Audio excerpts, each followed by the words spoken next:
कर्मेभ्यश्चाधिको योगे तस्मात् योगे भवार्जुन।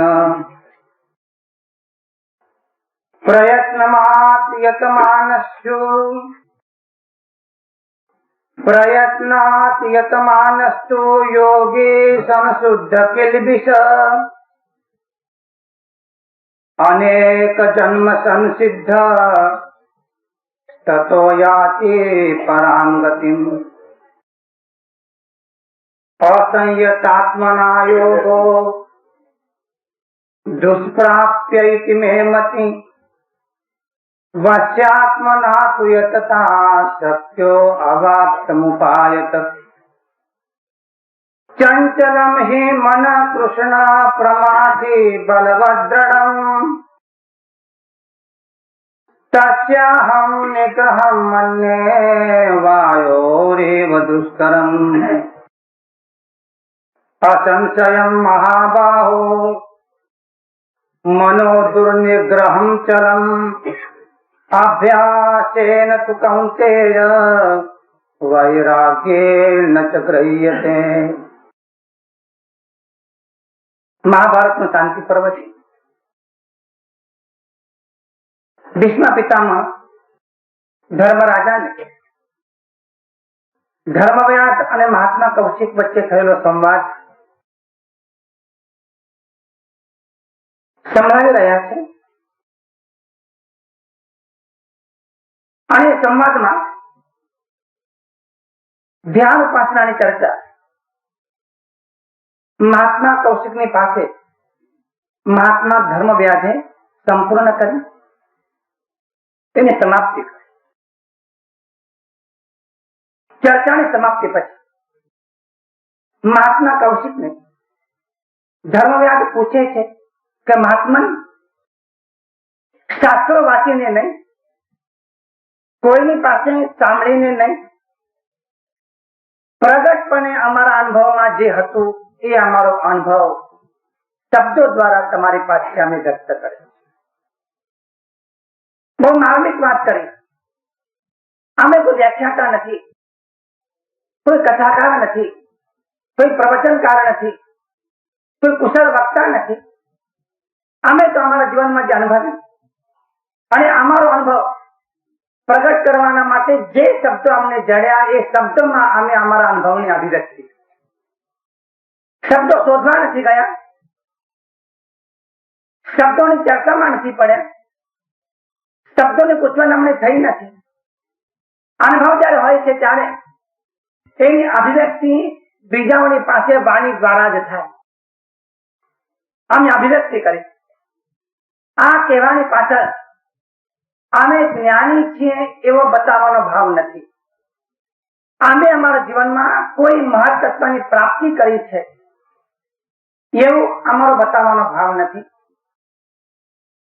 જ્યાં સુધીમાં અમે સૂક્ષ્મ મનને જોઈ શકીએ છીએ ત્યાં સુધીમાં અમે આ વાત કોઈ અહંકારથી પ્રેરાઈને કરી નથી। તમારામાં ઉત્તમ જિજ્ઞાસા ભાવ અમે જોયો છે। તે જિજ્ઞાસા ભાવને વશ થઈને અમે તમારી પાસે વાત કરી। વધુ તો તમે તમારા જીવનમાં જ્યારે આ ઉપાસના કરશો ત્યારે તમને સ્વાનુભવ થશે। એમાંથી તમને આનંદનો અનુભવ થશે। તો મહાત્મા તમારે કશું અમને કહેવું છે? આ સંદર્ભમાં તમારે કઈ પૂછવું છે? તમારા મનમાં કોઈ જિજ્ઞાસા થાય છે? અને તે વખતે મહાત્મા કૌશિક એમના મનમાં જે મંથન ચાલતું હતું, મથામણ ચાલતી હતી એની વાત તેઓ કરી રહ્યા। જેમને જેમને ધ્યાન ઉપાસના તરફ જવું છે એ દરેકના મનમાં આવી મથામણ ધ્યાન ઉપાસનાના પ્રારંભમાં થાય। મહાત્મા કૌશિક એમ કહે છે કે મહાત્મા આપની વાત સાંભળતા સત્ય લાગે છે, એમાં કોઈ શંકા નથી, પણ અમને એમ લાગે છે કે ધ્યાન સત્ય નથી। કારણ ધ્યાનનું મુખ્ય માધ્યમ જે મન એ મન જીતી શકાતું હોય એવું અમને લાગતું નથી. અમારો અનુભવ તો એમ કહે છે કે અમે વર્ષોથી તપ કરી રહ્યા છીએ, વર્ષોથી સ્વાધ્યાય કરી રહ્યા છીએ, એકાંતમાં રહ્યા છીએ, મૌન રાખ્યું છે, ઈશ્વર સ્મરણ પણ કર્યું છે, વિવિધ પ્રકારના અનુષ્ઠાનો પણ કર્યા છે. આજે પણ અમારો અનુભવ એમ કહે છે કે અમારું મન જીતાયું નથી. તમે જેને એકાગ્રતા કહો છો, ધ્યેયમાં સંવિત્તિની વાત તમે કરો છો, અને સંવિત્તિ એટલે ધ્યાનમ ચૈકાગ્ર સંવિત્તિ, ધ્યેયમાં ધ્યાતાની બુદ્ધિ સંપૂર્ણપણે એકાગ્રતા સિદ્ધ કરે, તન્મયતા સિદ્ધ કરે, એવી એકાગ્રતાની વાત તમે જે કરો છો, એવી એકાગ્રતા પ્રાપ્ત કરી શકાતી નથી. એવું અમારા મનનું મંથન છે. તમારા બધાનું પ્રતિનિધિત્વ કૌશિકે કર્યું. આવો જ પ્રશ્ન તમારા મનમાં થતો હશે. ભલે ને વાત કરે ધ્યાનની, ભાઈ શક્ય નથી. આપણે તો નાના જીવ, બહુ તો શું કરીએ, મંદિરમાં જઈ આવીએ, આરતી ઉતારીએ, જરા થાળી ઉપર હાથ ફીરીને મોઢે લગાડી દઈએ, કામ પતી જાય આપણું આ બધું. અને આ સાંભળ્યા પછી મહાત્મા ધર્મવ્યાસ ભીષ્મ પર્વમાં થયેલી ચર્ચાનો ઉલ્લેખ કરીને કહ્યું, 18 પર્વો છે મહાભારતમાં, એમાં અત્યંત મહત્વના 4 પર્વ, એક વન પર્વ, એક ઉદ્યોગ પર્વ, એક ભીષ્મ પર્વ, અને સૌથી શિરમોર, સૌથી શ્રેષ્ઠ શાંતિ. 18 પર્વોમાં અત્યંત મહત્વના 4 પર્વો. આ ચર્ચાનો તંતુ ભીષ્મ પર્વમાંથી પકડવામાં આવ્યો છે. મહાત્મા ધર્મવ્યાસ ભગવદ ગીતામાં કહેલા થોડાક શ્લોકોનો ઉલ્લેખ કરીને મહાત્મા કૌશિકની સાથે ચર્ચાનો પ્રારંભ. અને ચર્ચાનો પ્રારંભ જયારે કરે છે ત્યારે મહાત્મા ધર્મવ્યાસ મહાત્મા કૌશિકને એમ કહે છે કે કૌશિક, આવો જ પ્રશ્ન મહાભારતના યુદ્ધના કાળમાં જે વખતે અર્જુનને એના મનમાં પ્રચંડ મૂંઝવણ થઈ હતી, તે વખતે હે અર્જુને શ્રી કૃષ્ણને પૂછ્યું. અર્જુન બાનામળી હતો, આજે યોદ્ધા હતો. યુદ્ધના પહેલા સ્વર્ગલોકમાં જઈને ઇન્દ્રને પ્રસન્ન કરીને લડવા માટેના આયુધો લઈ આવેલો હતો. એની પાસે ગાંડીવ ધનુષ્ય હતું, અને ગાંડીવ ધનુષ્ય એની જે નિંદા કરે એને ધરતી પર જીવતો નહીં રહેવા દો, એવી એની પ્રતિજ્ઞા. એક વખત ધર્મરાજાએ આ ગાંડીવ ધનુષ્યની નિંદા કરી. એ નિંદા સાંભળતાની સાથે જ અર્જુન ધર્મરાજાની સાથે યુદ્ધ કરવા જાય. કૃષ્ણ હાજર હતા, અને એમના પુણ્યથી આ બંને ભાઈઓ લડતા બચી ગયા. આ તો ક્ષત્રિયો તલવાર કરતા વાર નહીં, યુદ્ધ કરતા વાર નહીં, આગળ પાછળનો વિચાર કરે નહીં. આગળ બુદ્ધિ વાણીઓ અને પાછળ બુદ્ધિ ભમ, તરત બુદ્ધિ તરકડો, ધોકો મારે ઘમ. ઠીક કહું છું કે આ ગુજરાતી ભાષામાં આગળ પાછળ વિચાર કર્યા સિવાય ધમ દઈને ધોકો પચાડે, એનો ઉપલો માળો ખાલી. વિચાર પૂર્વક જે કામ કરે છે, સમજણ પૂર્વક જે કામ કરે છે, વિવેક પૂર્વક જે કામ કરે છે, મંથન પૂર્વક જે કામ કરે છે, અનુપ્રેક્ષા પૂર્વક જે કામ કરે. કૃષ્ણે કહ્યું કે મોટા માણસોના માટે આપણે જેવું કોઈ બીજું મૃત્યુ નથી, અને અપમાનકારક વચનો સાંભળવા એના જેવું બીજું કોઈ મૃત્યુ નથી. તું મારીશ નહીં, પણ તારે તારો રોજ શાંત કરવો જો હોય તો અપમાનજનક 2 શબ્દો તો કહી દે તો મૃત્યુનું કામ તારું પતી. આ ફેસલો કર્યો કૃષ્ણે. આવા અર્જુન બરાબર કૃષ્ણને કહ્યું છે કે બરાબર બંને સેનાના વચમાં મારો રતન ઉભો રાખો. ભીષ્મ પિતામહ છે, દ્રોણાચાર્ય છે, કૃપાચાર્ય, એમને જોઈને મને મૂંઝવણ થતી નથી. પણ અર્જુન એમ પૂછે છે કે પ્રભુ, તમે જ્યાં કહી રહ્યા છો કે મનનું સંયતન કરવું, મનને જાળવવું, મનને વશ કરવું, મનને શાંત કરવું, ચિત્તને એકાગ્ર કરવું, મને નથી લાગતું કે ચિત્ત એકાગ્ર કરી શકાતું. ચંચલમ હિ મન કૃષ્ણ પ્રમાથી બલવદ્રઢમ તસ્યાહમ નિગ્રહમ મન્યે વાયોરિવ દુષ્કરમ. આ કે શબ્દ સમજી લેજો. મનના 4 લક્ષણો અર્જુન કે. ધર્મવ્યાસ કૌશિક ને કહે છે, કૌશિક મનના 4 લક્ષણો. 4 લક્ષણોને પહેલા સમજી લો, અને 4 લક્ષણો બરાબર સમજવામાં જો આવે તો મનમાં પ્રક્રિયા કેવી રીતે કરી શકાય આ પણ તમને. ધર્મવ્યાસ તો એમ કહે છે કે તમારો જે આ પ્રશ્ન છે, પ્રશ્નમાં જ ઉત્તર છુપાયેલો છે, તમને શોધતા આવડવો છે. તમે જે પ્રશ્ન પૂછ્યો છે પ્રશ્નમાં જ ઉત્તર છે, તમને નહીં ડરે. પ્રજ્ઞાવાન પુરુષને પ્રશ્નમાં ઉત્તર દેખાય. સમજાય છે કઈ? પ્રશ્નમાં ઉત્તર દેખાય છે એને. તમે જે પ્રશ્ન પૂછ્યો છે તે પ્રશ્નમાં ઉત્તર તમને જડી આવે. અગર પ્રજ્ઞાવાન હો તો નથી તમને જડતો. ચાલો અમે તમને પ્રશ્ન શોધવામાં, ઉત્તર શોધવામાં તમને મદદ કરી. બહુ નમ્રતાની વાત છે. અમે તમારા સાથી છીએ, મિત્ર છીએ, મદદ કરીએ તમને પ્રશ્નનો ઉત્તર શોધવા માટે. ઉત્તર આ પ્રશ્નમાં. પ્રશ્નને બરાબર સમજી લો. અને પ્રશ્ન એવો છે કે મનના 4 લક્ષણો. પહેલી વાત, મન દીપ શિખાની પેઠે અત્યંત ચંચળ. દીવાની દોટ એની પેઠે મન ચંચળ છે. પિંપળનું પાંદડું એની પેઠે મન ચંચળ છે. હાથીના કાન એની પેઠે મન ચંચળ. હાથીને કાન હંમેશા ફેરવવા પડે. હાથીનું સાધન છે, વારંવાર એને કાન આગા પાછા કરવા પડે છે. એના કરતા પણ મન અધિક ચંચળ છે. ચંચળ છે એટલા માટે કે મન એક વિષયમાં સ્થિર રહેનારું નથી. Just like child.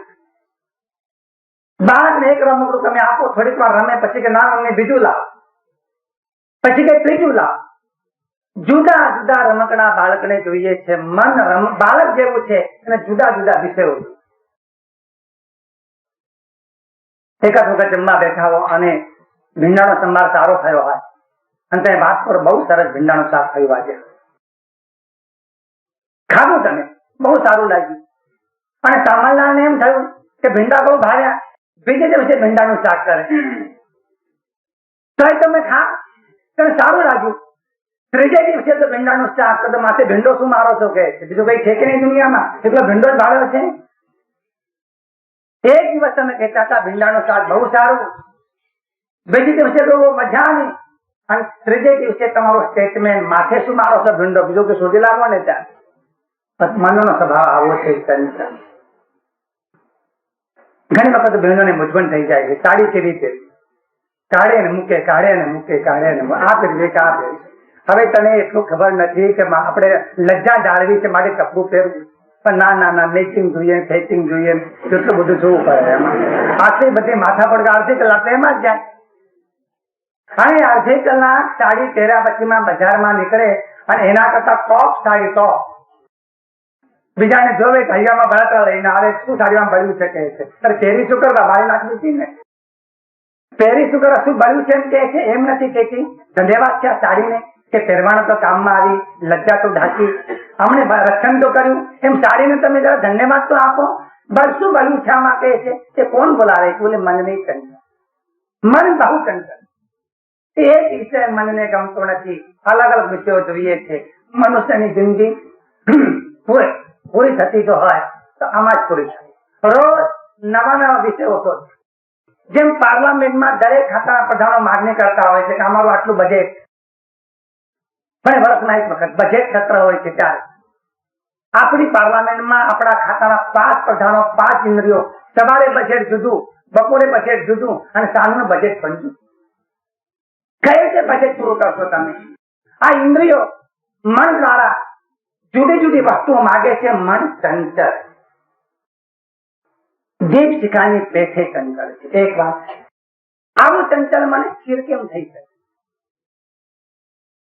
પ્રમાથી શબ્દ છે, પ્રમાથી પ્રમથનશીલમ પ્રમથનાથી શરીરમ ઇન્દ્રિયાની ચ વિક્ષિપતિ પરવતી કરોતિ. બહુ ધીરજથી શબ્દો ખ્યાલમાં લેવો.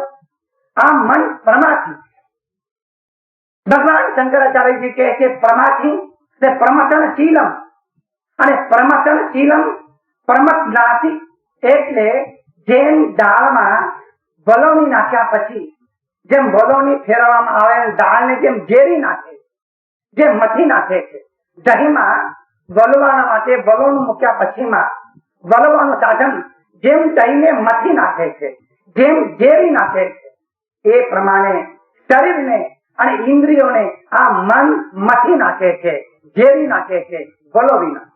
ઉત્પાદ બધો કોનો? શરીરનો નહીં, ઇન્દ્રિયોનો નહીં, ઉત્પાદ તો બધો મનનો જ. પેટે કોઈ ફરિયાદ કરી અત્યાર સુધીમાં, લેખિત કે મૌખિક, કે ના તમે જે ખોરાક મોકલો છો અમને પસંદ નથી? પેટે ફરિયાદ કરી? રોટલો નાખ્યો હોય તો પેટ કહેશે કે ભલે, ચોપડી નાખ્યો તો કહેશે કે ભલે, ભાખરી આપ્યો તો કે છે ભલે, ખીચડી આપ્યો તો કે છે ભલે, મગની દાળની આપ્યો તો કે છે ભલે, તોરણ દાળની આપ્યો તો કે છે ભલે, અરે ઘેસ કર્યો તો કે છે ભલે, અને ચિત્રા સાટન 3 દિવસને આપ્યો તો કે છે ભલે. ફરિયાદ કરી? એ ફરિયાદ કરનાર જીભ પણ નથી. જીભની ફરિયાદ થોડીક વાર ગળ્યું છે પણ તમે મોઢામાં નાખો, જીભ થોડીક ફરિયાદ કરશે, ગળ્યું છે જવા દો આગળ, પછી જીભ નાની પાડે. પણ મન અંદર બેસેલું મન જબરું ફરિયાદી નહીં ચાલે, આ નહીં ચાલે, મથી નાખે. શરીરને મથી નાખનારું છે અને ઇન્દ્રિયોને મથી નાખનારું છે. પ્રમથનશીલ એટલે મથી નાખનારું, વલોવી નાખનારું, ઝેરી નાખનારું, અર્થાત શુદ્ધ કરનારું. જેમ દરિયામાં ભરતી આવે છે અને દરિયામાં જેમ ક્ષોભ થઈ જાય છે તેમ ઇન્દ્રિયોમાં અને શરીરમાં મન ક્ષોભ ઉત્પન્ન કરે. યાદ રાખવું પડશે આ શબ્દ. આ શબ્દમાં જ ઉત્તર છે. મન ચંચલ છે, મન પ્રમાથી છે, મથી નાખનારું છે. ત્રીજી વાત, બલવંત. ચંચલમ હિ મન કૃષ્ણ, પ્રમાથી બલવંત. મન બળવાન, જબરું છે, મન શક્તિશાળી. એમ કહ્યું ઘણા મોટા મોટા પરાક્રમી માણસો, અને એમાં પણ જૈસે બડે પરાક્રમી હાથી પર, બહુ શક્તિશાળી પ્રાણી હાથી, એવો બળવાન હાથી, એના પર વારંવાર અંકુશનો પ્રહાર કરવા છતાં હાથી ઉપર કોઈ જાતની અસર થતી નથી. હાથી ઉપર તો અંકુશ હોય છે, એનો મહારાજ ઉન્મત્ત બન્યા પછી હાથીના ગંડસ્થળ ઉપર વારે વારે અંકુશનો પ્રહાર કરે તો પણ હાથી વશમાં રહેતો નથી. મન માની કરતા હૈ, પોતાના મનને જે ફાવે છે તે હાથી કરે છે. શાસ્ત્ર એમ કહે છે કે વિવેક રૂપી અંકુશ દ્વારા મન રૂપી હાથી ઉપર વારંવાર પ્રહાર કરવા છતાં આ બળવાન મન વારે વારે વિષયોના વનમાં ઇન્દ્રિયોના સુખો ભોગવવાના માટે દોડી જાય. ઠીક વાત છે. આવું થાય છે જીવનમાં. મુક્તિ તનાય અભિલાષી તપિયા, જ્ઞાન ને ધ્યાન વૈરાગે, વયરેદુ કાઈ એવું ચિંતવે, નાખે આવરી પાસે હો કુંઠુજીન, મનડો કે મહિન બાજે. મોક્ષના અભિલાષી તપિયા, તપ કરવા, જપિયા, જપ કરવા, જ્ઞાન અને ધ્યાન એમાં પોતાની ચેતનાને જોડવા અને વૈરાગ્ય સંપન્ન એવા બળવાન સાધનો દ્વારા મનને વશ કરવાનું સાધન કરવા છતાં આ બળવાન એવું મન મચક નથી આપતું, નમતું નથી આપતું, નમતું જોગતું નથી. આગમ આગમ ધરુણે હાથે, નાવે કિન વિધવાપુ, તિહાકને જો હઠ કરી હટકુ તો, વ્યાલતની પરે વાપુ કુંઠુજીન, મનડુ કે માહિનો બાધે. મોટા મોટા શાસ્ત્રોના જાણકાર પંડિતો તે પણ પોતાના મનને વશ કરી શકતા નથી. એવું બળવાન છે. કૂતરાની પૂંછડી એક માણસ પ્રયોગ કરવાને ખાતર સીધી કરીને જમીનમાં ઢાંકી, મજબૂત ઢાંકી, ઉપર મજબૂત વજન મૂક્યું. એને તે 4 મહિના પૂંછડી સીધી થઈ ગઈ. 6 મહિના પછી પૂંછડી બહાર કાઢી, પણ એ પૂંછડી બાકીને. આ તમને રોવા માટે કોક મૂકવા માટે કહેતો નથી. આ બધું તમે એમ ન કહેશો તો એવું જ છે ને, તો ધ્યાન કોણ કરશે? અરે આમાં જવાબ પણ છે, આમાં પ્રશ્નનો જવાબ પણ છે. મન એવું બળવાન છે કે વારંવાર પ્રયત્નો કરવા છતાં એ મન અંકુશમાં આવી શકતું નથી. બળવાન પ્રમાથી બલવત દ્રઢ. ચોથું લક્ષણ, મન દ્રઢ. દ્રઢ એને કહેવાય કે ચોટ્યા પછી ઉખાડવું મુશ્કેલ. શું તમારો અનુભવ કહે છે? જ્યાં મન ચોટ્યું છે ને ત્યાંથી ઉખાડવું છે, અને જ્યાં ચોટતું નથી મનને ત્યાં લગાડવું છે. અહીંથી ઉખાડતું નથી અને ત્યાં ચોટતું નથી. ભગવાનના મંદિરમાં જવું તો છે, જાવ તો છો, પણ મન જ્યાં માયામાં ચોટ્યું છે ત્યાંથી ઉખાડતું નથી. તો કે તમારો પ્રયત્ન એવો જબરો નથી ઉખાડવા માટે, ઉખાડતું નથી. ઉખાડીએ છે તો ચોટતું. તંતુ નાગવત અછેદ્યમ. અદભુત ઉપમા. તંતુ નાગ એટલે પાટલા ભો. ચંદન ભો એક થાય છે, બીજી પાટલા ભો. પાટલા ભો તમે ઉપર ઘા કરો, પછી ભીખને પકડી લે, અને ભીખને પકડ્યા પછીમાં એ પાટલા ઘોને ગમે તેટલી તમે ખેંચો, એ પાટલા ઘો પકડ છોડતી નથી. એમ કહેવાય છે મહારાષ્ટ્રમાં જયારે તાનાજી સિંહગઢ કિસ્સા જયારે ગયા, બધા તાર બંધ હતા, કારણ કે પાટલા ઘો લેતા ગયા અને મોટું દોરડું લેતા ગયા. પાટલા ઘોના પૂછડે દોરડું બાંધ્યું, ઘોને ઉપર ચડાવી અને પછી ખેંચી, ઘો ચોટી ગઈ. ચોટી ગયા પછીમાં 300 યોદ્ધાઓ એ દોરડાના આધારે ચડ્યા, પણ પાટલા ઘો આગે પાછી ન. આવી જબરી છે પાટલા. પાટલા ઘોની વાત જવા દો ને. આ મકોડા ભાઈ કોઈ વખત ચોટે છે આપણને. પાટલા ઘો તો વાત ઠીક, એ તમને જોવા જવું પડે. મકોડો ક્યારે ચોટે છે પગ ઉપર? એ મકોડો એમ કહે મર જાएंगे, टूट जाएंगे, बर्बाद हो जाएंगे, लेकिन तुमको नहीं छोड़ेंगे. दो अवड़ाए करेंगे मरेंगे, वर्ते ने देखो ते मकोड़ो. हाँ मकोड़ो જેનો જૂનો મકોડો, જેના કેડમાં ઠેકાણું નથી, જેના કેડમાં કોઈ ઠેકાણું નથી. દુષ્કાળ જયારે પડ્યો ત્યારે મકોડો પોતાની માને કહે કે માં, આ ગુજરાતમાં દુષ્કાળ પડ્યો, અહીં ટાઈમ પસાર નહીં કરી શકાય, હું તો માળવામાં જઉં છું, મધ્યપ્રદેશમાં જઉં છું. માએ કહ્યું બેટા તો મધ્યપ્રદેશમાં જજે, 15 તું કેળ હાચવજે, તો જઈશ કેવી રીતે? આવો મકોડો ચોટ્યા પછી ઉખડતો નથી, મકોડો ચોટ્યા પછી ઉખડતો નથી, જૂ ચોટ્યા પછી ઉખડતી નથી, જળો ચોટ્યા પછી ઉખડતી નથી, બગઈ ગાયને વળગે એ ચોટ્યા પછી ઉખડતી નથી. શાસ્ત્રો એમ કે છે કે જુઓ તો ખરા, ગાયની દશા તો જુઓ, એનું જે વાછરડું છે એ ગાયનું દૂધ પીવે છે અને બગઈ ગાયનું લોહી પીવે. ચોટ્યા પછી ઉખડતી નથી. અને કેટલાક માણસો એવા ગુંદરિયા હોય છે, એ પણ ચોટ્યા પછી ઉખડતા નથી. સામેથી આવતા હોય, આમ દેખાય કે ગુંદરિયો આવ્યો, રસ્તો બદલવો પડે, પાછળ આવે કે મને મૂકીને તમે ક્યાં જાઓ છો, ઉભા રહો, મારી વાત કરવી. અને એની વાત એટલે કે 2 મિનિટ, પણ 2 મિનિટમાં શું પતે? 2 કલાક પૂરા થાય, ગાડી ચૂકી જવાય ને ખાવાનું ચૂકી જવાય. તળીની વાત પૂરી થાય. ગુંદરિયો જડમ અછેદ્યમ તંતુ નાગવત અછેદ્યમ. पाटला घोनी जेम चोटी जनार. जिस विषय में रमता है, जे विषय में मन रमे छे, उसको इतनी मजबूती से पकड़ लेता है, તે વિષયને એટલા મજબૂતીથી પકડી લે છે કે જેના કારણે उस विषय के साथ सदाकार हो जाता है. તે વિષયની સાથે મન સદાકાર થઈ જાય. આવું છે મન મહારાજ. મન ચંચળ છે, આ મન બળવાન છે, આ મન દ્રઢ છે, અને આ મન પ્રમાથી છે. ક્રમ આ પ્રમાણે મન ચંચળ છે, મન પ્રમાથી છે, મન બળવાન છે અને મન દ્રઢ છે. તસ્યાહમ નિગ્રહમ મન્ને. એ મનનો નિગ્રહ કરવો, એની વાત તમે જે કરો છો, યોગ શાસ્ત્રો કરે છે, ધ્યાન શાસ્ત્રો કરે છે, ધર્મ શાસ્ત્રો કરે છે, ઉપનિષદો કરે છે, જૈન આગમો કરે છે, બુદ્ધ ત્રિપિટકો કરે છે, યોગ વાસિષ્ઠ કરે છે, ભાગવત કરે છે, તમામ ધર્માચાર્યો કરે છે.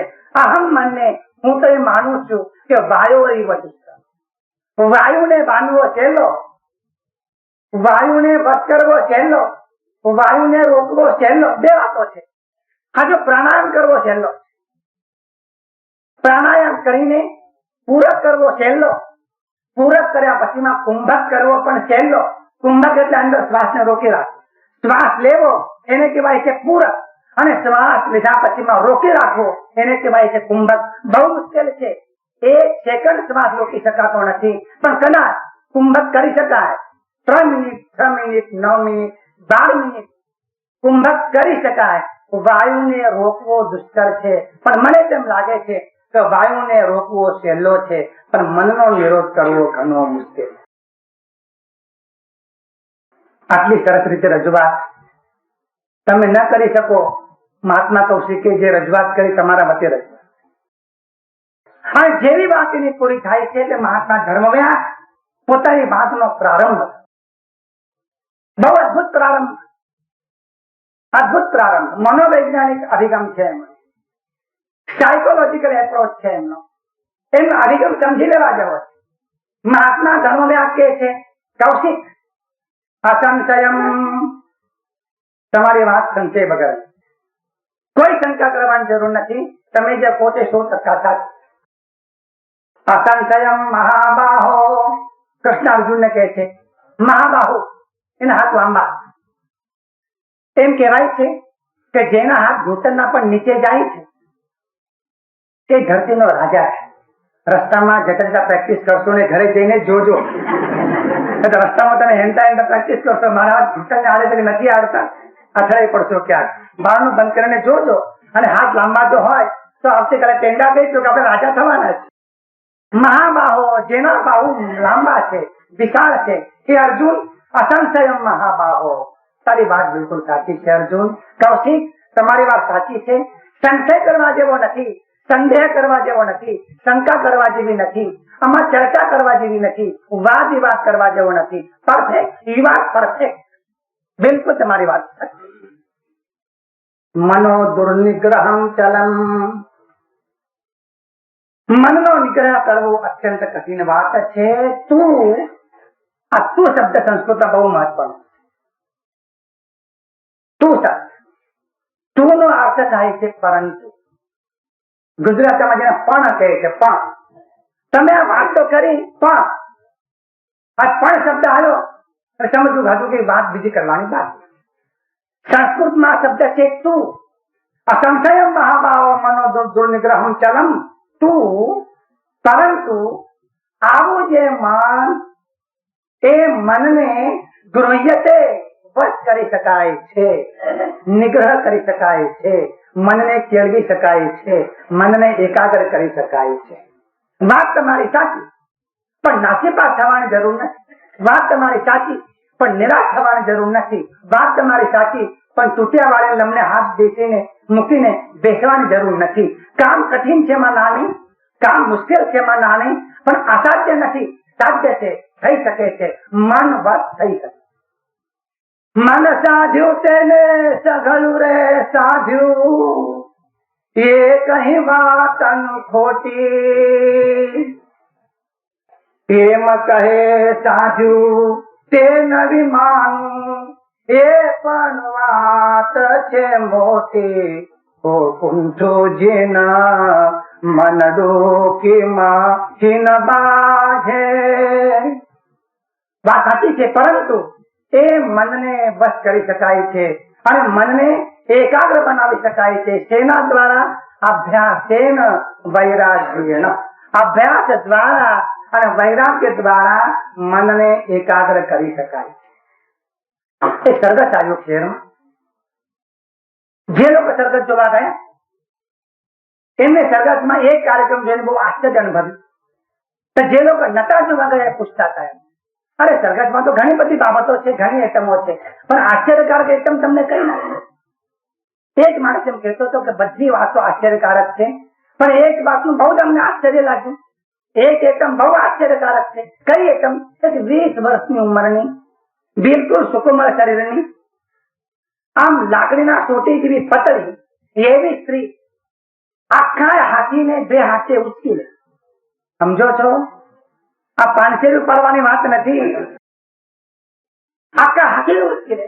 અમે નજર નજર જોયું. અરે એ તો આશ્ચર્યની વાત. એક તો સ્ત્રી, હજુ કે પુરુષ હોય તો બરાબર, અને ભીમ હોય તો તેને શંકા કરવા જેવું જ નહીં. એ હાથીને ઉચકી લે, પણ આ એક સ્ત્રી છે, 20 વર્ષની ઉંમરની છે, શુક્લકડી છે, પતલી સોટા જેવી છે. આખા હાથીને જેમ ફૂલ ઉપાડે તેમ ઉપાડી લે. આશ્ચર્યની વાત. જોવા જવું પડે. જોવા જોયું. વાત એનો કાર્યક્રમ સૌથી મહત્વનો. હાથી આવે એમાં 4 પગ ભેગા કરે અને જેમ નાના બાળકને એને માં ઉપાડી લે છે, જેમ ફૂલને ઉપાડી લે છે, એમ હાથી ઉપાડી. લોકોને એમ થયું કે આશ્ચર્યકારક વાત છે. એની પાસે ગયા કે બેન, આ સિદ્ધિ તમે મેળવી કઈ રીતે? આ તમે સિદ્ધિ કઈ રીતે મેળવી? એ બહેને કહ્યું કે આ સિદ્ધિમાં કોઈ આશ્ચર્ય નથી, અભ્યાસથી આવી સિદ્ધિ મેળવી શકાય. પણ કેવી રીતે? તો જયારે એક હાથીએ બચ્ચાને જન્મ આપ્યો અને 1 દિવસનું બચ્ચું હતું, 1 જ દિવસનું, એ દિવસે બચ્ચાને ઉપાડ્યું. 1 દિવસનું બચ્ચું હતું, એ બચ્ચાને મેં ઉપાડ્યું. પછી 2 દિવસનું થયું, પછી મેં એને ઉપાડ્યું. પછી 3 દિવસનું થયું, પછી મેં એને ઉપાડ્યું. એ મેના દિવસો વધતા ગયા અને હું એને ઉપાડતી ગઈ. આજે હાથીના સ્વરૂપમાં આવ્યો છે, પણ રોજ નિરંતર અભ્યાસ કરવાના પરિણામે આજે રમતમાં ફૂલની જેમ હાથીને ઉપાડી શકું છું. અભ્યાસ દ્વારા. નાસિકમાં એક સિગારેટનો કારખાનો, 25 સિગારેટો ડબ્બામાં ભરવી પડે. 25 સિગારેટો ભરવી પડે ડબ્બામાં. એમાં એક માણસ એ કારખાનામાં કામ કરતો. એ તો ગણતો નહીં, આમ જોખો લઈ લે હાથમાં, જથ્થો મૂકી દે. માલિકે કહ્યું કે ભાઈ તો થોડુંક મુશ્કેલીમાં મૂકીશ. કાં તો 24 થાય અને કાં તો 26 થાય, 25 બરાબર થાય કેવી રીતે? ઓલાએ કહ્યું સાહેબ, વર્ષોના અભ્યાસના કારણે મારો હાથ જ્યાં પડે અને હું જેટલી લઉં એટલે 25 જ આવે, 26 ના આવે, 24 ના. અભ્યાસ. બહેનોને પૂછો, બાળક રોકવું હોય, વઘાર કરવાનો હોય, પ્રાયમાં ઊંચો નીચો કરવાનો હોય, તમારે તો પસીનો છૂટી જાય. આ રડવા રોવા જેવા થઈ જાઓ તમે. બહેનો કે રોતી નથી, 3 કામ સાથે. દત્તાત્રેય ભિક્ષા લેવા ગયા છે અને નાનકડી છોકરી એની બેન પણ યારે વાત કરતી હતી અને ખાંડની લઈને ખાંડતી. ખાંડનીમાં તાંબેલું લઈને ખાંડતી હતી. તો ખાંડતી વખતે ઊંચું નીચું કરવું પડે ને, ભૂલ થતી તો સુધારી લેજો. હાથ નાખીને ઊંચું નીચું કરવું પડે. ઊંચું નીચું જયારે કરે ત્યારે તાંબેલું પણ ચાલુ રાખવું પડે. તાંબેલું ચાલુ રાખે, ઊંચું નીચું કરવામાં ધ્યાન જો ના રાખે તો આંગળી ચગડાઈ જાય. ખરેખર કહું છું, પુરુષ 2 દિવસ મહેનત જો કરે તો 5 આંગળીને ફ્રેક્ચર થઈ જાય. ન એ કરી શકે. 5 આંગળીને ફ્રેક્ચર. આ બહેનોને પૂછો, ફ્રેક્ચર થતા નથી. બરાબર ખાંડી શકે. કેમ? અભ્યાસ દ્વારા. દત્તાત્રેય જોયું અને તો તું મારો ગુરુ, તું મારો ગુરુ. અરે તું વાતો પણ કરે છે, ખાંડનીમાં ખાંડ્યા પણ કરે છે, હાથે ઊંચો નીચો થાય છે, ડાંગર ઊંચી નીચે કરે છે, અને છતાંય બેન 9 વર્ષની છોકરી, છતાંય દીકરી તારો હાથ આ તાંબેલાની ચગડાતો નથી. અરે કે મહારાજ, આ તો અમારો અભ્યાસ. દત્તાત્રેય એમ કહે છે કે 9 વર્ષની છોકરી આવો અભ્યાસ કરી શકે છે, તો અમે મનને વશ કેમ ન કરી શકીએ? અભ્યાસ કરો તો. અભ્યાસ જો ના કરો તો ના પાસ. વાંચો જ નહીં, ચોપડી ઉઘાડો જ નહીં, સામું જોવો જ નહીં અને પ્રેક્ટિસ કરો જ નહીં. રવિશંકર ને પૂછો, અમારા રવિશંકર સિતાર વગાડનાર રવિશંકર, આજે પશ્ચિમમાં નામના છે એમની, સિતાર વાદક રવિશંકર. રવિશંકર એમ કહે છે કે આ સિતાર વગાડી શકું છું એનું કારણ 6 કલાક રિયાઝ કરું છું. રિયાઝ એટલે પ્રેક્ટિસ. 6 કલાક પ્રેક્ટિસ જયારે કરે ત્યારે રિયાઝ થઈ શકે. ઘણા વખત ડ્રાઈવરો ગાડી ચલાવતા હોય છે, ગાડી ફૂલ સ્પીડમાં હોય છે અને આ સળગાવતા હોય. આપણે એમ થાય કે એક્સિડન્ટ કરશે કે શું? આપણે તો કહીએ પણ કરે ભલા માણસ, આ બધું પછી કરવું હતું ને. અરે કે ચિંતા કરશો નહીં, તમને ઊની હાથ નહીં આવે, એ તો અમારે પ્રેક્ટિસ થઈ ગઈ છે. ચાલુ ગાડી સળગાવ, પ્રેક્ટિસ થઈ ગઈ. અભ્યાસ દ્વારા મનને વશ કરી શકાય. ધારણાનો અભ્યાસ નિરંતર જે કરે છે એ પોતાના મનને અવશ્ય વશ કરી શકે છે. મહાત્મા કૌશિક ને ધર્મવ્યાજ એમ કહે છે કે આ મનના જે 4 લક્ષણો છે એ અત્યંત મહત્વનું. અને મનોવિજ્ઞાન એમ કહે છે, સાયકોલોજી એમ કહે છે, મનનું શાસ્ત્ર એમ કહે છે કે દરેક વસ્તુને બે બાજુ હોય. દરેક વસ્તુને બે બાજુ હોય છે. હર્ષ છે તો શોક છે, દુઃખ છે તો સુખ છે, ઠંડી છે તો ગરમી છે, ગળું છે તો તીખું છે, સારું છે તો નરસું છે, માન છે તો અપમાન છે. દરેક વસ્તુને બે બાજુ હોય છે. તમે એક જ બાજુને જુઓ છો, બીજી બાજુને જોતા નથી. મનોવિજ્ઞાન મનની બીજી બાજુ બતાવે. એ એમ કે છે મન ચંચળ છે ને, એ મનની એક બાજુ, પણ જે મન ચંચળ છે એ જ મનને સ્થિર પણ કરી શકે. મનમાં શક્તિ રહી. જે મન ચંચળ છે એવા ચંચળ મનને પણ સ્થિર કરી શકાય છે. એનામાં રહેલા જે દોષો છે એ દોષોનો ઉપયોગ કરતા જો આવડે, એનો શ્રેષ્ઠતમ ઉપયોગ કરતા જો આવડે તો ચંચળતાના બદલે સ્થિરતાને સાધ્ય કરી શકાય છે. એટલા માટે અમે એમ કહીએ છીએ કે જે મન ચંચળ છે તે જ મન સંપૂર્ણ સ્થિર થઈ શકે છે. ચંચળતા એક બિંદુ છે તો સ્થિરતા બીજું બિંદુ. બે કિનારા હોય નદીને, આ કિનારો અને સામો કિનારો. ચંચળતા એક કિનારો છે તો સ્થિરતા બીજો કિનારો. તો બીજો કિનારો જોયો નથી, એક જ કિનારે ફર્યા. ચંચળતાના કિનારે ફર્યા છો, સ્થિરતાના કિનારે તમે ગયા નથી. માટે તમે એમ કહો છો કે મન સ્થિર થઈ શકતું નથી. તો જે મન ચંચળ છે તે મન સ્થિર પણ કરી શકે. તો સ્થિરતા એનો સ્વભાવ બનાવી શકાય. આગળ અભ્યાસ કરવામાં જો આવે તો ચંચળ એવું જે મન છે એ પણ સ્થિર થઈ શકે. એક વાત. બીજી વાત, પ્રમાથી એટલે પ્રમથન કરનારું, શુદ્ધ કરનારું, વલોવી નાખનારું. તો જે મન તમને વલોવી નાખે છે એવું મન મંથન પણ કરી શકે છે, વિચાર પણ કરી શકે છે, મનન પણ કરી શકે છે, ઓબ્ઝર્વેશન પણ કરી શકે છે, ઊંડાણમાં જઈને ચિંતન પણ કરી શકે. આ મનની ક્ષમતા. મન દ્વારા કામ થઈ શકે. મન જેમ તમને શુદ્ધ કરે છે એ મન અતલ ઊંડાણમાં જઈને તત્વનું ચિંતન પણ કરી શકે છે.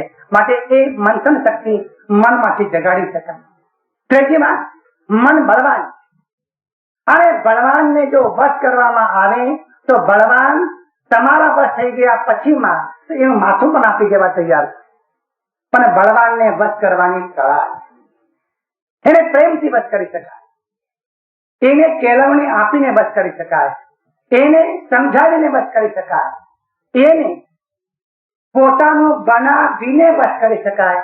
પણ વશ થયા પછી, તમારા આધીન થયા પછી મન તમારા થયા વગર ક્યાંય પણ બહાર જશે નહીં. પણ તમને આવડવું જોઈએ, એ કળા આવડવી. અને એ કળા જો ના આવડે અને મન સામે લડ્યા તો કરો, મન થોડું વિચિત્ર છે. તમે સામે જો લડો અને તમે ના જો પાડો કે નથી કરવું, એ મન પહેલા. એક માણસ છે, એક માણસને ગુરુએ મંત્ર કે આ મંત્ર જપ તું કરે. શિષ્ય પૂછ્યું બરાબર મંત્ર જપ તો આપે આપ્યો, પણ કોઈ શરત ખરી? મંત્ર જપની કોઈ કન્ડિશન ખરી કે મંત્ર જપ કરતી વખતે આ કરવું, મંત્ર જપ કરતી વખતે આ ન કરવું, એવી કોઈ શરત ખરી? ગુરુએ કહ્યું આ એક શરત છે. તું જયારે મંત્ર જપ કરે ત્યારે તારે તારા મનમાં વાંદરાનો વિચાર ન, વાંદરાનો વિચાર ન કરવો. આ મંત્ર જપની શરત. બીજે દિવસે મંત્ર જપ કરવા બેઠો અને વાંદરો હાજર થઈ ગયો. એક નહીં, પછી બે વાંદરા આવ્યા, 3 વાંદરા આવ્યા, 4 વાંદરા આવ્યા, આખું ટોળું ભેગું થઈ ગયું. એ ત્રીજે દિવસે બેઠો, પછી વાંદરા જ વાંદરા, માથા પર વાંદરાનો, ખોળામાં વાંદરો, આજુબાજુમાં વાંદરો. ચોથે દિવસે ગુરુ પાસે ગયો કે મહારાજ, આ તમારી શરત જો હતી તો મને કેવી નથી. મને જિંદગીમાં ક્યારે વાંદરાનો વિચાર નતો આવ્યો, પણ તમે કહ્યું કે વાંદરાનો વિચાર ન કરતો, તો વાંદરા જ વાંદરા, ચારે તરફ વાંદરા. એને કહું જોયું ને, આ મનનો સ્વભાવ. તું ના પાડીશ તો મન હાથીનું છે, આટકીને ઉભો રહે. મન હાથીલા બાળક જેવું આટકીને ઉભો રહે. પણ તમે એને બચકાવો, એને પ્રેમથી વશ કરો, એની કળા તમે શીખો તો મન એટલું ભોળું પણ છે તો વશ પણ થઈ શકે છે. અને વશ થયા પછી મન તમને બ્રહ્મના દર્શન થાય ત્યાં સુધી તમારી સાથે આવું છે મન. પણ વાર્તા આવડે તો ને ધોકો લઈને મંડી પડો, કેમ ઠેકાણે ના આવે. મન કહે છે ધોકા બોકા લેશો નહીં, વિશ્વામિત્ર ને ગાંઠ્યા નહીં, તમને શું ગાંઠી આવે? તમારું શું ગજુ? તમે ધોકો લો છો, કેમ મન વશ ના થાય? એમ વશ ના થાય. ઘોડાને ચાબુક મારીને અધમુઓ પણ કરી શકાય. ઘોડાને લગામ છૂટી મૂકીને જેમ નાસવું હોય એમ નાસવા પણ દેવા, પણ ઘોડાને પીઠ થાબડીને, એને બચકારીને, એના પર હાથ ફેરવીને, એને કોમળ શબ્દોમાં આમંત્રણ આપીને ઘોડાને વસ્તન કરી શકાય. અને ઘોડો બસ તમે જો કરો તો પ્રેમ જેવું બીજું કોઈ બળ નથી. માણસને જીતવો હોય તો પ્રેમથી જીતી શકાય.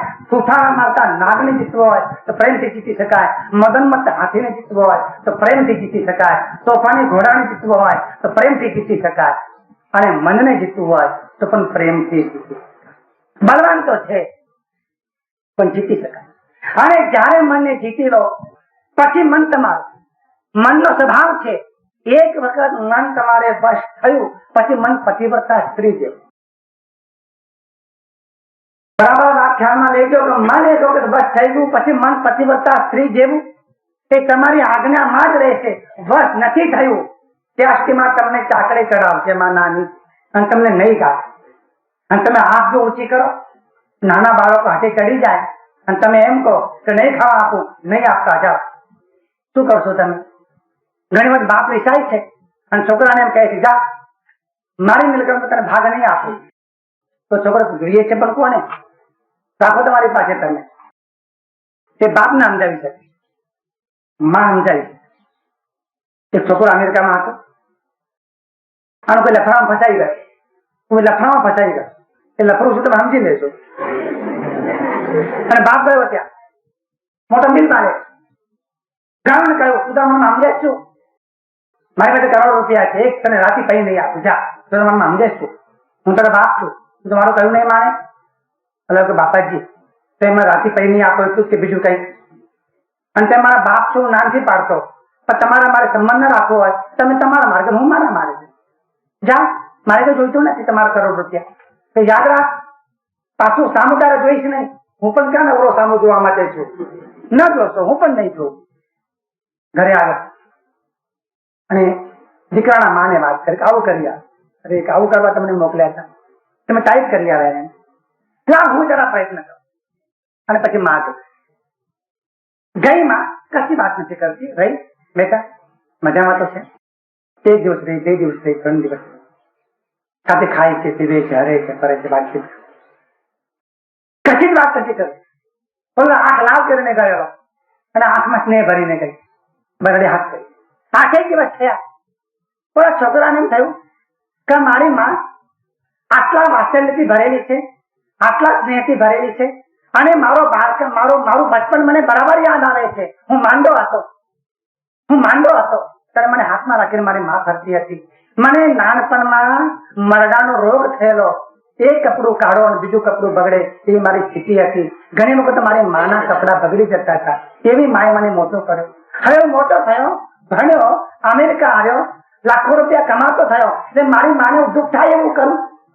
અને કહે છે કે માં તને દુઃખ થાય એવું મારે કઈ કરવું નથી, પણ તારે મને કશું કેવું છે? બેટા મારે તને કશું કેવું? માં તો બીજું શું ઈચ્છે? તું સુખી રહે, તું માં ઈચ્છે તું જા હો ત્યાં સુખી રહો.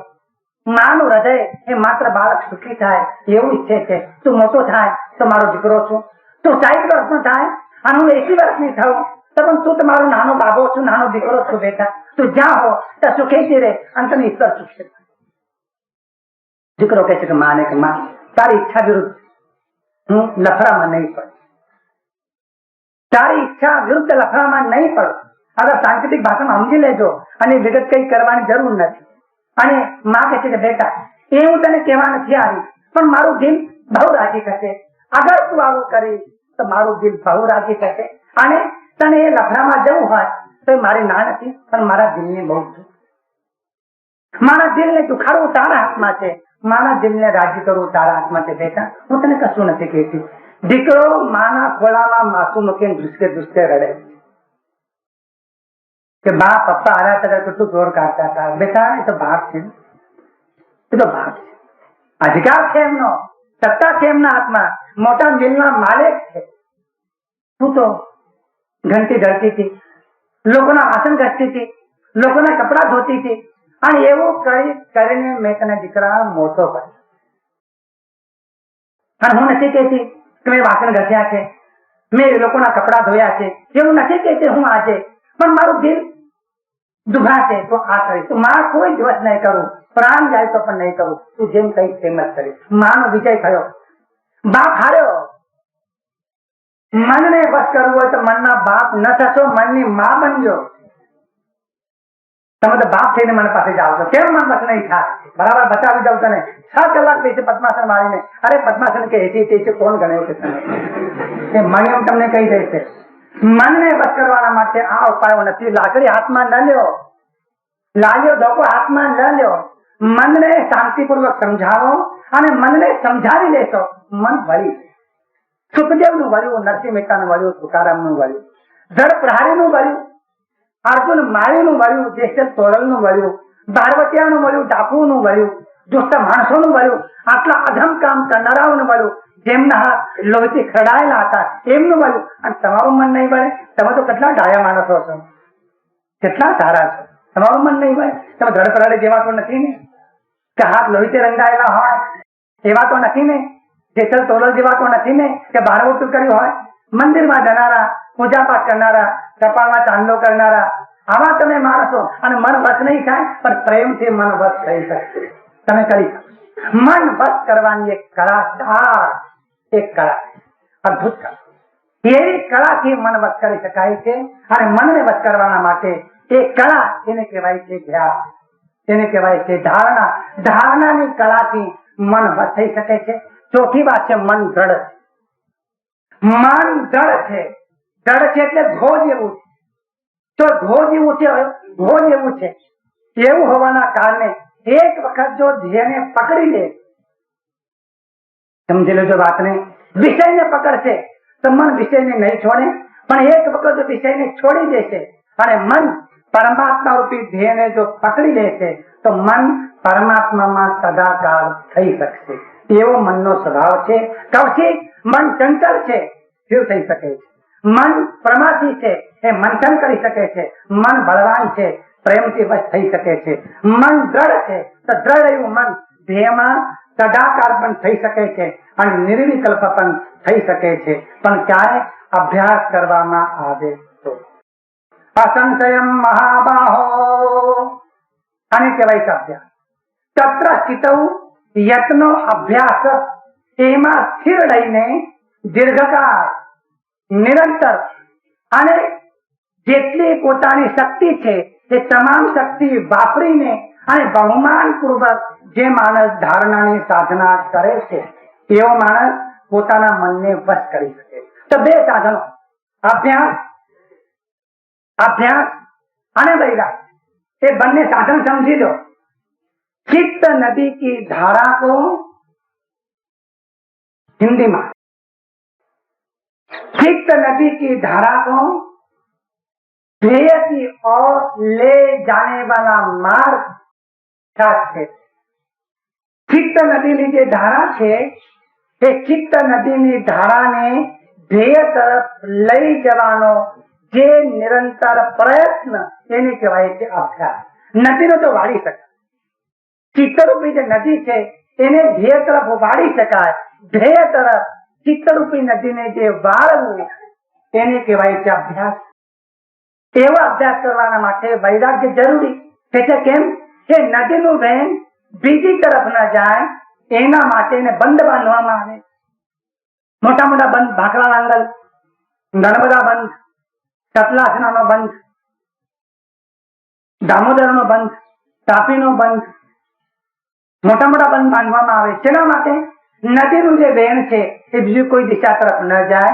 વૈરાગ્ય એને કહેવાય છે કે ધ્યેય સિવાય બીજા કશા તરફ મન ન જાય એવા મનને જે બંધ બાંધવો તેને કહેવાય છે વૈરાગ્ય. વાત ખ્યાલમાં આવશે. ચિત્તરૂપી નદીને નિરંતર ધ્યેય તરફ વાળવી એને કહેવાય છે અભ્યાસ. દાંતીવાડા યોજના, દાંતીવાડા નદીની યોજના, કેટલા બધા બંધ બાંધવામાં આવે. એ પ્રમાણે વિષય તરફ આપણા ચિત્તને જતું રોકવું એના માટે જે બંધ બાંધવામાં આવે છે એને કહેવાય છે વૈરાગ્ય. અભ્યાસો નામ ચિત્ત ભૂમૌ કસ્યામ ચિત્ત સમાન પ્રત્યાન વૃત્તિ ચિત્તસ્ય. એક પ્રકારની ધારણાની ધારામાં ચિત્તને નિરંતર લઈ જવું એને કહેવાય છે અભ્યાસ. અને વૈરાગ્યમ દ્રષ્ટ અદ્રષ્ટ ભોગેશુ વૈતૃષ્ણ્યમ વૈરાગ્યમ. દ્રષ્ટ અને અદ્રષ્ટ ભોગોમાં તૃષ્ણા ન રાખવી એને કહેવાય છે વૈરાગ્ય. એવા વૈરાગ્ય દ્વારા હે કૌશિક તદ મનોગ્રહ્ય છે, તે મનને ગ્રહણ કરી શકાય છે, તે મનને વશ કરી શકાય છે, એ મનનો નિગ્રહ કરી શકાય છે. એવું મન વશ થઈ શકે છે. અને એવું મન પ્રયત્ન યતમાનસ્તુ યોગી સંશુદ્ધ કિલ્બિષ અનેક જન્મ સંસિદ્ધ તતો પરામ ગતિમ. શ્રાવણ મહિનામાં ન થયું તો ભાદરવા મહિનામાં ચાલુ રાખજો, ભાદરવામાં ન થયું તો આસો મહિનામાં ચાલુ રાખજો, આસોમાં ન થયું તો કાર્તિકમાં ચાલુ રાખજો, આખું વર્ષ ચાલુ રાખજો. આખું વર્ષ ન થયું તો 2 વર્ષ, 3 વર્ષ, 4 વર્ષ मंड्यारो बैठे तेरे दर पे तू कुछ करके उठेंगे, कर दे मेरा फैसला नहीं तो मर के उठे.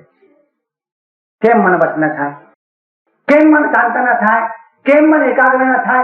પણ મંડ્યારો તો જે મંડ્યા રહ્યા છો ને, સંસારમાં મંડ્યા જ રહ્યા છો ને, દુઃખ નહીં આવ્યું હોય, મુશ્કેલી નહીં આવી હોય, વેપારમાં રોજ કમાતા હશો, કોઈ નુકસાન નહીં થયું હોય, દેવું નહીં થયું હોય, તો નહીં આવ્યો હોય, માલ બગડ્યો નહીં હોય, ખેડૂત ખેતી કરે અને આખો પાક ઉભો હોય, અચાનક જીવાત પડે, અચાનક વરસાદ આવે, માલ બગડ્યો નહીં હોય. અરે માલ બગડ્યો હશે તો ખેડૂતો નહીં નાખ્યું, હવે ખેતી નહીં કરી એમ વેપારી ખોયું પણ હશે. અને વેપારીએ ખોયું હોય અને વેપારી વિચાર તો દુકાન બંધ કરી દેવી છે, કદાચ એવો વિચાર કરે તો બીજા વેપારીઓને પાસે જાય એટલે આમાં શું જાય છે, એટલે 25,000 અમે તને આપીએ. આ તો વેપાર ખોટે થાય, લાભે થાય, નુકસાને થાય, નફો થાય, તેજી આવે, મંદી પણ આવે, ચાલે. વેપાર કરવો છે ને આપણને કેવું પ્રોત્સાહન આપો છો, ત્યાં તમે કોઈને ભાંગવા દેતા નથી. પણ ધ્યાનની વાત આવે તો તમે ભાંગ્યા વગર રહેતા પણ નથી. નહીં ભાઈ આપણું કામ નથી, ત્યાં પણ એમ કહો કે આપણું કામ કેમ નથી, આપણે પણ ધ્યાન કરી શકીએ, આપણે પણ મનને વશ કરી શકીએ. પ્રયત્ન નિરંતર જે પ્રયત્ન કરે છે અને યતમાં નિરંતર જે મથે છે, આ જન્મમાં નહીં તો બીજા જન્મમાં, બીજા જન્મમાં નહીં તો ત્રીજા જન્મમાં એ અવશ્ય સિદ્ધિ પ્રાપ્ત કરે છે. મને કૌશિક ભગવાન કૃષ્ણ કહેતા હતા કે તપસ્વી કરતા પણ યોગી અધિક છે, જ્ઞાની કરતા પણ યોગી શ્રેષ્ઠ છે, અને નિષ્કામ કર્મયોગી કરતા પણ યોગી શ્રેષ્ઠ છે. તસ્માત યોગી ભવાર્જુન. મને અર્જુન તો યોગી થા, તું ધારણા કરીને ધ્યાનમાં ધરી જા. અને આવું કહેતાની સાથે મહાત્મા કૌશિક એમ કહે છે કે પ્રભુ હવે મનમાં કોઈ શંકા, હવે મનમાં કોઈ શંકા નથી, હવે મનમાં સમાધાન થયું. હું આજથી મારા ચિત્તને ધારણા દ્વારા, અભ્યાસ દ્વારા અને વૈરાગ્ય દ્વારા મનને વશ કરવાનો પ્રચંડ પુરુષાર્થનો પ્રારંભ હું. એક કથા, આની સાથે એક કથા. લોકો મને કહેતા હોય કે કથા મોડી મોડી ચાલુ કરો તો જરા ઢીલી ચાલુ કરતા હો તો શું વાંધો. હવે લોકો ડાયા છે એમ કહેતા, શું તમને થાય છે ધીરે જરા ચાલુ કરતા હો તો બરાબર ઘડિયાળનો કાંટો ભેગો થાય અને તમે કથાની શરૂઆત કરો. કથા હવે મજા, ભૂમિકા સમજાય. કથામાં પાટલીપુત્ર નગરમાં એક ઘટના. પાટલીપુત્ર નગરમાં રાજા નંદ રાજ્ય કરતા. નવનંદમાં 9મો રાજા નંદ રાજ્ય કરતા. નંદ રાજા બહુ લોભી હતો, ધર્મ તરફ એનું બહુ વલણ પણ નતું. પણ એક દિવસ આવો લોભી રાજા ધર્મની વાત ન કરે, એ કઈ ધ્યાનની વાત ન કરે, એ કઈ સ્વાધ્યાયની ચર્ચા ન કરે. પણ રાજસભામાં રાજ્ય કાર્ય પૂરું થયું છે, નંદ બેઠા છે, મંત્રીઓ બેઠા છે. એક પરદેશી યાત્રિક જે રથકાર કહેવાતો હતો એ પણ સભામાં આવ્યો છે. અને તે વખતની પાટલીપુત્રની આખા ભારતમાં પ્રખ્યાત એવી એક નર્તિકા જેનું નામ કોશ્યા, એ પણ સભામાં આવી. જેવી સભામાં એક પ્રવાસી પ્રવાસ કરતો કરતો આવ્યો છે. અને પ્રવાસી આવીને રાજા નંદને વંદન કરીને એમ કહે છે કે મહારાજ તમારા ધરતીને ધન્યવાદ છે. કહે છે કેમ? આ ધરતીને કેમ ધન્યવાદ છે? એટલા માટે ધન્યવાદ છે કે આ ધરતી ઉપર એક એવું અદભુત ફૂલ ખીલ્યું છે. આ ધરતી ઉપર એક એવું અદભુત ફૂલ ખીલ્યું છે કે જેના દર્શન કરતા જીવન પાવન થઈ જાય, જેનું નામ લેતા જીવન ધન્ય થઈ જાય, જેના ચરણોમાં મસ્તક નમાવતા જન્મો જન્મના પાપ બનીને ખાસ થઈ જાય, એવું એક ફૂલ આ ધરતી પર છે. એ ધરતીની ધૂળ પાવનકારી ધૂળ છે મહારાજ. અને ધરતીની યાત્રા કરવા માટે, એ ધરતીને રદ માથે ચડાવવાના માટે હું અહીંયા આવ્યો છું. સાંભળ્યું છે એમ કે જગતમાં કામ વાસના જીતવી અત્યંત કઠિન. એમાં એમ સાંભળ્યું છે કે જે કામ વાસનાનો અનુભવ જેમને નથી, જેવો ભોગમાં ગયા નથી, બચપનથી જેઓએ ભોગોનો ત્યાગ કર્યો છે, અને જેમને ભોગોની વિધિની ખબર નથી, ભોગથી જેમનું શરીર અને ચિત્ત રંગાયું નથી, એવા બચપણમાં સંસારથી વિરક્ત બનીને જે લોકોએ ભોગોનો ત્યાગ કર્યો છે અને કામ વાસના જીતી છે, એમને ધન્યવાદ તો છે. પણ ધન્યવાદ તો એમને ઘટે છે કે જેઓ ઘણા દુઃખ કામ વાસનામાં ડૂબેલા રહ્યા, 1 વર્ષની 2 વર્ષની 12 વર્ષ જેઓ કામ વાસનામાં ઘણા દુઃખ ડૂબેલા રહ્યા, અને એવા ડૂબેલા રહ્યા, કામ વાસનામાં એવા ડૂબેલા રહ્યા કે જેના પરિણામે 12 વર્ષ જે પુરુષ પોતાના મહેલની બહાર પણ ન નીકળ્યો. સાંભળો, 12 વર્ષ મહેલની બહાર પણ ન નીકળ્યો, 24 કલાક રંગરાજ, નૃત્યમાં, ગીતમાં, સંગીતમાં, રંગમાં, રાગમાં, ભોજનમાં, ભોગમાં તલ્લીન બનેલો એવો પુરુષ 12 વર્ષ ભોગનો સ્વાદ ચાખ્યા પછી અચાનક ભોગોનો ત્યાગ કરે, અને ભોગોનો ત્યાગ કર્યા પછી અંદરમાંથી ભોગોનો રસ છૂટી જાય અને પોતાનું ચિત્ત કામ વાસનાથી સંપૂર્ણ મુક્ત બની જાય. એવી ઘટના જગતમાં આશ્ચર્યકારક ઘટના છે, ક્યાંય ઘટતી નથી, તમારા ધરતી પર. નામ રાખ્યું છે જગમાહી, 84 24 લગે ત્યાહી, સાધુ પહોંચ્યા છે દેવલોક માહી. હજારો વર્ષ નામ યાદ રહેશે, હજારો વર્ષ જેમની સ્મૃતિ નહીં ભૂસાય એવું એક અદભુત ફૂલ આ ધરતી પર ખીલ્યું છે. એમનું નામ છે સ્થૂલીભદ્ર. તેમનું નામ છે સ્થૂલીભદ્ર. અને સ્થૂલીભદ્રનું નામ આવતા જ એ રાજસભામાં બેસેલી નર્તિકા કોશ્યા ખાલી હતી. એની આંખ વિકસર થઈ જાય, જેને કરંટ લાગ્યો હોય એવા ભાવે થાય છે. સ્થૂલીભદ્રનું નામ કાન ઉપર આવતા એના રોમરોમાં કઈ સંવેદન થાય. એ જ આ કોશ્યા, એ જ આ નર્તિકા, જ્યાં 16 વર્ષની ઉંમરે સ્થૂલીભદ્ર આવેલા હતા, જયારે કોશ્યાની ઉંમર 16 વર્ષની હતી અને સ્થૂલીભદ્રની ઉંમર 18 વર્ષ. 16 વર્ષની ઉંમરે આ કોશ્યા નૃત્ય શાસ્ત્રમાં પારંગત, સંગીત શાસ્ત્રમાં પારંગત, શૃંગાર રસમાં પારંગત, કામ શાસ્ત્રમાં પારંગત, શરીર પણ સુંદર, અત્યંત સુંદર આવી સ્ત્રી. 18 વર્ષની ઉંમરે સ્થૂલીભદ્ર આ કોશ્યાની પાસે આવ્યા છે. સત્તાણ મંત્રીના પુત્ર, સત્તાણ મંત્રીના પુત્ર. ઘટના એક દુઃખદ ઘટી અને અહીંયા આવ્યા છે, અને આવ્યા છે એની સાથે આ નર્તિકા સાથે એનું જીવન જોડ્યું. 16 વર્ષની ઉંમરની કોશ્યા 18 વર્ષની ઉંમર થતા આખા ભારતમાં એ શ્રેષ્ઠ નર્તિકા. હજારો રાજકુમારો એના દરવાજે માતાના મુખારબિંદના દર્શન કરવા માટે ઉભા રહેતા હતા. હજારો કરોડપતિઓના જુવાન દીકરાઓ એના હાથનું તાંબુલ એટલે પાનનો વિડો લેવાના માટે લાખો સોના મોરો ફેંકી દેતા હતા. છતાં પણ કોઈની સામે જોવાની જેને ફુરસદ ન હતી એવી આ કોશ્યા.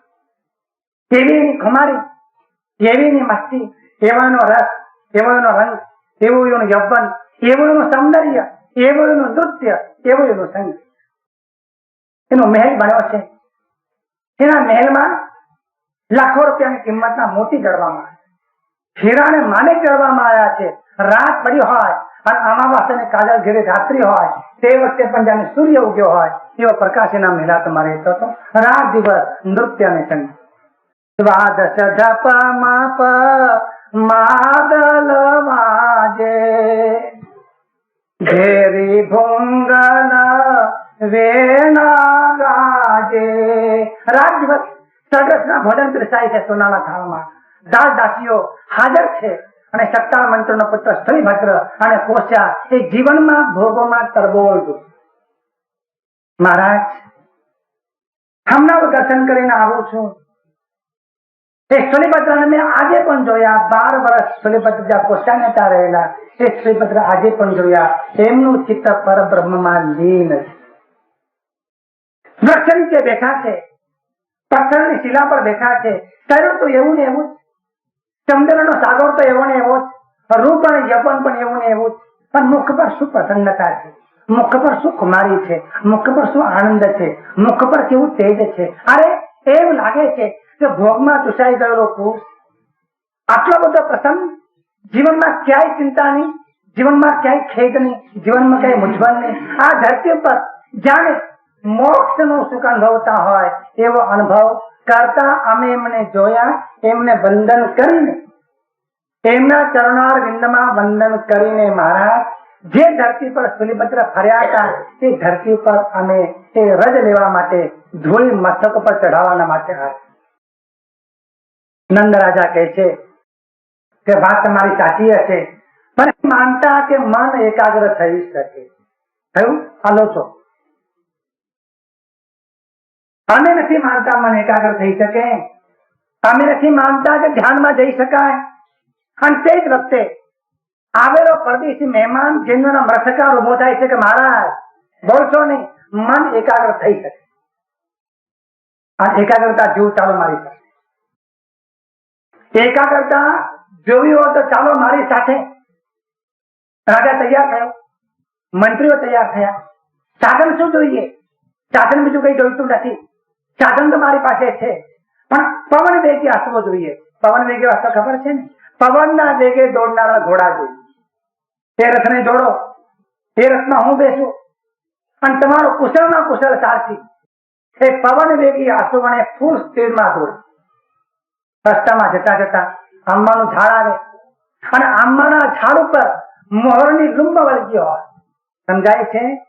મોહર ફળાવતા પેલા મોહર આવે છે, એ મોહર વળગ્યો હોય, એ લૂંબ વળગ્યો હોય. પવન વેગી રથ દોડતો હોય, પવન વેગી આંસુઓથી જોડાયેલો રથ દોડતો હોય. એ રથમાં હું બેઠો અને રથમાં બેઠો બેઠો એ વૃક્ષ ઉપર, આંબાના વૃક્ષ ઉપર રહેલી જે મોહરની લૂંબ, જેના પર કેરી બેસે છે, એ મોહરની લૂંબ ચાલુ રથમાં, દોડતા રથમાં બેઠો બેઠો હું મારા બાણથી ખેંચી લઉં. આવી કળા મેં મારા જીવનમાં સિદ્ધ કરી. આ કઈ સમજાનું? એક તો પવન વેગ્યા છે, પવનના વેગે દોડનારા ઘોડા એ રથમાં બેઠો હોય, પાસે બાણ હોય, એક પછી એક બાણ છોડતો જાય, એક પછી એક બાણ છોડતો જાય. અને ઝાડ ઉપર બેઠા, ઝાડ ઉપર રહેલી જે મોહરોની લૂંબ તેને પોતે ખેંચી શકે અને રથમાં આપી શકે. મહારાજે કોઈ આશ્ચર્ય, આવું કેમ થઈ શકે? તો થઈ શકે, અભ્યાસ દ્વારા થઈ શકે, મન એકાગ્ર કરીને થઈ શકે. અને પ્રયોગ ચાલુ. આગળ રથ છે, પાછળ મહારાજ. રસ્તામાં આંબાનું વૃક્ષ અને એના પર મોહર લાગેલી છે. બાણ છોડ્યું, બાણ ત્યાં ચોટ્યું, પાછળ બીજું બાણ, ત્રીજું બાણ, ચોથું બાણ, પાંચમું બાણ. રથ દોડો જાય છે, બાણ છૂટતા જાય છે. અને સૌના આશ્ચર્ય વચ્ચે આમ્ર વૃક્ષો ઉપર, આંબાના ઝાડ ઉપર રહેલી મોહરની લૂંબ એ બાણથી ખેંચી લે છે. લોકોને આશ્ચર્ય. ધન્યવાદ. આવી એકાગ્રતા સિદ્ધ કરી શકાય. રથકારને કેવું ધન્યવાદ. અને તે વખતે રથકારને ધન્યવાદ જયારે આપ્યો ત્યારે કોશ્યા નર્તિકા કહે છે કે મહારાજ આના કરતા પણ એક પરમ આશ્ચર્યકારક દ્રશ્ય અને પરમ આશ્ચર્યકારક એકાગ્રતાની વાત અમે તમને બતાવી શકીએ છીએ, અગર જોવી હોય તો. કાલે વાત છૂટકો નહીં બીજો એક પરમ આશ્ચર્યકારક વાત. આ તો એકાગ્રતા બરાબર છે, પણ એના કરતા અદભુત એકાગ્રતા મેં મારા જીવનમાં સિદ્ધ કરી. એમ નહીં બતાવાય. નૃત્ય શાળા જોઈ છે, રંગ મંડપ જોઈ છે, મારો સાથ સાથે જોઈ છે, ઓર્કેસ્ટ્રા વગાડનારા સાથે જોઈ છે. અને તે વખતે મારું નૃત્ય આપ જોજો અને તે વખતે તમને આશ્ચર્ય થશે કે આવી પણ એકાગ્રતા સિદ્ધ કરી શકાય છે. તો મહારાજ આવતીકાલે